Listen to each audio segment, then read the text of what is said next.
welcome back to ChoreoMoreo. This is a third and final choreo update. So we've had 3 choreographing sessions so far. So this is the day after the choreo session. That was yesterday. So that was our last one. It was 1 hour. Pretty much was mostly focused on cleaning the actual song as well as finishing up the beginning. We decided not to do the first 8 counts just because it feels kind of awkward, and we're not sure even if it gets chosen we would even include those 8 counts because it just feels like a completely different song, those first 8 counts. So we finished up the 16 counts before the drop. Last we left off on Monday, we had this idea to have the fan and the flag interact by basically like the fan going over the flag and then doing something and then going through. And we basically added on to that. So we had this part where like this flag is sandwiched between the fans, and I thought that was really cool to add in because it definitely adds more interactive ability and have the 2 props interact more, and that leads to more dynamic choreography. Another thing that we noticed was that our beginning call and answer wasn't done yet, so we added on to the beginning call and answer. So the fans go first while the flags point at them, and then the flags will go while the fans point at them, and then we do something in unison, and then we do the interactive part. So I thought that was a good combination of highlighting as well as doing the props together, and I think that's a really important part of having a multi-prop choreo, is that you can highlight the uniqueness of each prop while also showing how they work well together. While we were choreographing, we realized that like certain aspects weren't going to the music as well, or like didn't look that good together. So specifically the second half of the drop. So when we originally recorded the second half of the drop, we had all these like cool ideas for layers and formations and stuff, and it was kind of like I was choreoing fans and he was choreoing flags, and we're just like, oh, I'll do this around you, I'll do that like behind you, and we'll do like a formation change. But it's like very much like me and Allister choreoing our own thing for the second half of the drop. And while we thought that it looked cool originally, what had happened during yesterday's choreo session is that we watched a video back and realized it actually looked really messy. So it looked like it was just like 2 props doing their own thing, because that's how we choreographed it, right? I just choreographed the fan part alone, and he just choreographed the flag part alone. So there was no cohesion in the second half of the drop like there was in the first half of the drop. And I think that's because we started getting comfortable. We're like, oh, it's fine, the choreo looks good, this will look good and stuff. So we actually spent yesterday's choreo session to redo the second half of the drop. So now we actually do the same move, and it leads to a more cohesive piece. And I think that was an important decision we had to make, where like the moves aren't as impressive because like you can't do an impressive fan move because a flag probably can't do it, and you can't do an impressive flag move because a fan can't do it.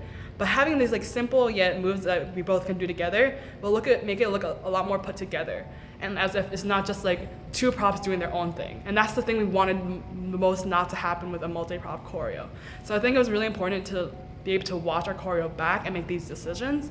So I'm glad that we did make this decision, and that we did have the ability to watch it back and alter our choreography. So that's where our choreo is now. It's pretty much done, at least the parts that we wanted to showcase. And it's not the cleanest. We practiced a little bit today. This is actually right before the showcase I'm recording this video, but I'm proud of it. And I'm not sure if my feelings will change after the showcase, especially because I don't know what the other dances are. But one thing I am nervous about is that our piece has a lot of layering and formations and all these different things where you need more people in it, but it's just me and Allister. And we couldn't really find anyone else to help us, but the other pieces showcasing all have like 4 to 5 people actually like showcasing it. So it's gonna be easier for the audience to understand what the choreographer is going for and what the final choreography is gonna look like. Well, for ours, I feel like it's gonna be harder to explain that, especially because it's hard to explain layers. And like I'm trying to do 2 different people's movements at once as like the 2 different fans, and it's hard to demonstrate that. So that might go like harm us during showcase. But I think one thing I need to keep reminding myself is that this is for fun, and even if our piece doesn't get chosen, I'm still like proud that me and Allister were able to come up with a multi-prop piece that doesn't look so messy. It has this aspect of cohesion while also respecting the music, respecting the prop, utilizing the prop in new unique ways, and like the musicality of the prop together with the music, and also the interaction between the flag and the fan. And honestly, like I've choreographed a multi-prop piece in the past, and it's very much chaotic where the fans are just doing fan, the flags are just doing flags. So I'm really proud that we have this like balance of highlighting and cohesion. So regardless of how the showcase turns out, I'm proud of what we have. Can't speak for Allister about how proud he is, but either way, it was fun like choreographing with him, getting to hear his ideas and making this piece together. So yeah, the next time you'll hear from me will be the post-showcase update and my feelings about the showcase, how we did, how the other choreographies are, and what the set most likely will end up being like. I will probably record how my feelings feel right after the showcase, as well as right after the results come out. And of course, I'm gonna show the showcase. So that may be the last video if it doesn't get chosen. But I hope that at least you got to see the insight of what decisions are made during the choreography. Because even if it does get chosen, the next part is just teaching, and there's not really decisions that go into that. It's just kind of like, I gotta teach everyone else. So this is definitely the heaviest part of like explaining the choreography, because you're actually making the moves. And I hope you guys got something out of it and learned about some of the decisions. Like, I wanted to make sure I had this Western aspect by using a fast eating on song and doing moves that match the beats and matching the musicality, while still respecting the traditional Chinese movements of the fan and the flags, and not overdoing it to the point where you lose the beauty and the dynamics of the actual prop. So I hope you guys were able to see that through this channel and through the videos I made. But yeah, see you next time. I got really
My mom called her.